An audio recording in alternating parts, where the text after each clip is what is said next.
There are 8 components of MTSS, and the great thing about the MTSS components is it's actually a conceptual framework, which means that you can use these same 8 elements no matter where you are, whether it's a school or a district, whether it's a classroom. All of these 8 elements play such a key important part. One of the first things that we talk about is core instruction, good core instruction, meaning things that all students receive. I think going along the lines of core instruction, we need to remember the other component, which is shared ownership.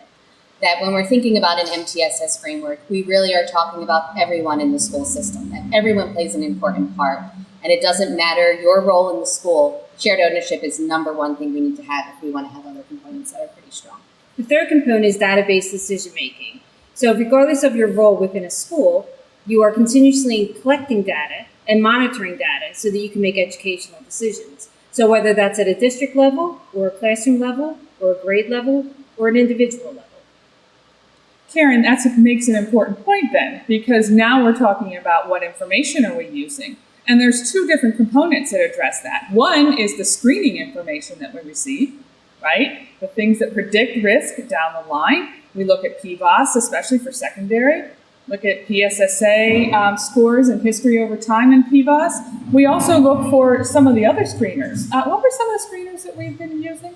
I think when we talk about universal screeners, we can look at so many different things, whether you're looking at something like Acadians or Dibble's 8th edition or even AimsWeb Plus. What are you using to take the temperature of your whole building to find out how's everybody doing, right? And what about your social emotional? So you have the SABRs, you have the SSRSIE, and there's quite a few other ones that can be utilized to get a feel for the students that may be at risk.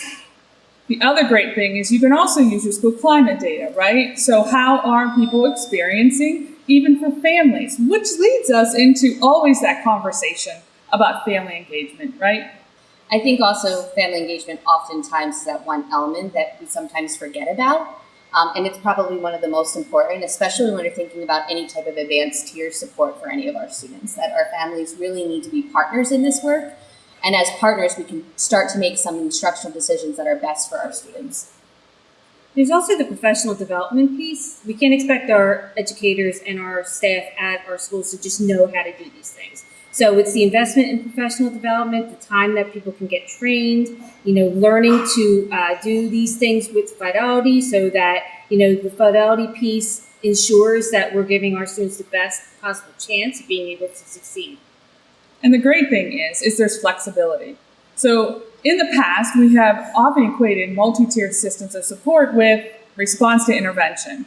But really, response to intervention is a part of MTSS. And I think that's a conversation that we've been having with a lot of schools, right? Meaning, what does it mean to actually respond and how are we actually intervening? I thought it was really interesting, the changes that happened with secondary.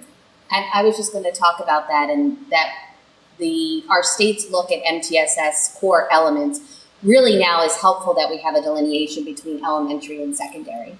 I always felt, or I think as a team, we may have said, the 8 elements originally always felt like they were geared to elementary, and we had to almost retrofit into the secondary landscape. And now that we actually have 8 elements that are defined at both elementary and secondary, it just gives us a little bit of a clearer picture. So for example, at the elementary level, we talk about multi-tiers, right? Tier 1, 2, and 3. But at the secondary level, there's more of a blending between tier 1 and tier 2. So we actually are looking at just 2 tiers. Exactly. And it's not about only offering 2 tiers. What happens at the secondary level? You worked at the secondary level, but you have to be closer to the content to actually provide the support. So the traditional tier 2 things that we used to do that happen to be pulled out at the secondary level is really being done by the person who is doing the instruction. And a lot of times we see that with core instruction, with free teaching, reteaching of content. Right, and really focusing on that background knowledge and that vocabulary before we get into core instruction to make sure that our students have the skills that they need to actually be involved in that tier 1 support or the tier 1 instruction. And the framework does start with a foundation and a base of social emotional learning, with the thinking that if there's a strong social emotional learning component, then the academics and behaviors will improve. And that really is the 8 elements. And I will tell you that our team has been using the 8 elements for every training that we give.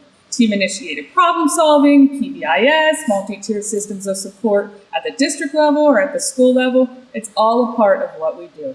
And I think if you're really thinking about problems of practice, when you're starting to dig into some of your system level data, you can always take it back to one or two of these core elements that allow you to focus. Absolutely.